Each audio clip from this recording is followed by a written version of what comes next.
La photographie, c'est vraiment une histoire de famille.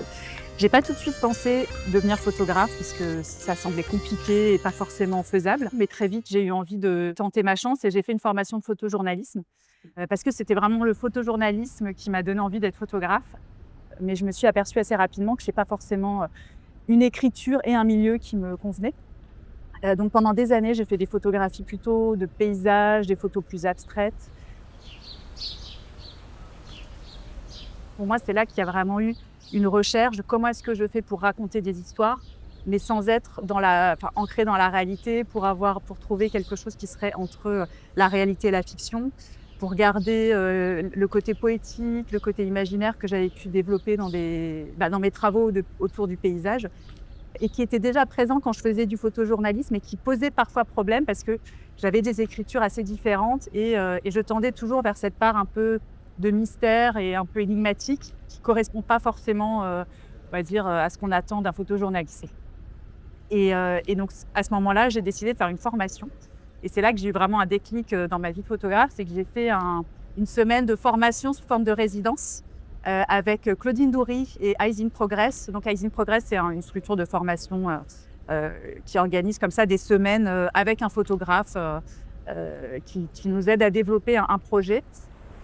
Ensuite, j'ai rencontré Cécile, qui est une jeune femme charpentière de marine et qui m'a fait part de toutes ses difficultés à trouver sa place dans ce milieu très masculin. Et j'ai aussi découvert La Main de la Sorcière, qui est un corail qu'on trouve dans la région.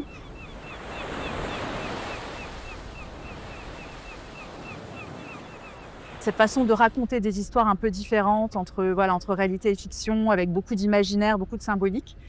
J'ai eu envie de continuer et j'ai en plus été assez surprise de la façon dont il y a toujours des croyances autour de la présence des femmes sur les bateaux.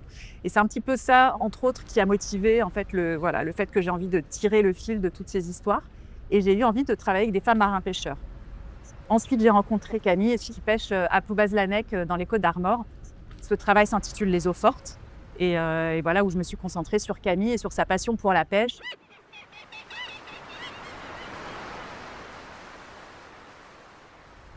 Dans les recherches que j'ai faites, j'ai trouvé des jolis proverbes dont je n'ai pas entendu parler dans la réalité, mais que j'ai pu lire. C'est par exemple « Deux mots sans remède, le vent et les femmes ». J'en ai 3 ou 4 comme ça. Femme à bord, celui-là, je l'adore. Femme à bord, diable leste. Je crois que c'est mon préféré. C'est vraiment... Donc voilà, ça, ce sont des proverbes anciens dont on n'entend plus forcément parler, mais ça reste vivant et ça reste présent, même chez les navigatrices. Alors, j'ai trouvé ça assez incroyable dans la pêche, parce qu'il y a toutes ces croyances autour du fait que si on a une femme à bord, on va moins bien pêcher. Alors, pendant que je faisais ces 3 premiers chapitres, j'ai entendu parler d'une femme à Hawaï, Kala, qui pratique la navigation traditionnelle polynésienne.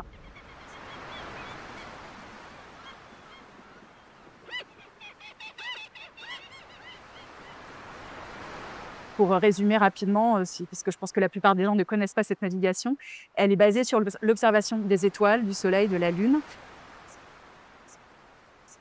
mais aussi l'observation des vagues, de la forme des vagues, pour estimer où sont placées les îles autour de nous. C'est assez particulier parce que j'ai pu découvrir un petit peu toutes ces histoires liées, déjà l'histoire de la création d'Hawaï, des volcans, de toutes ces constellations, souvent des histoires, des mythologies qui leur sont associées, qui sont très différentes des nôtres. Et ce qui est intéressant aussi à Hawaï, c'est qu'en fait, il n'y a pas du tout le même rapport entre les hommes et les femmes. Les femmes sont très présentes dans toutes les activités de défense de la culture hawaïenne. Vraiment, les femmes sont très présentes.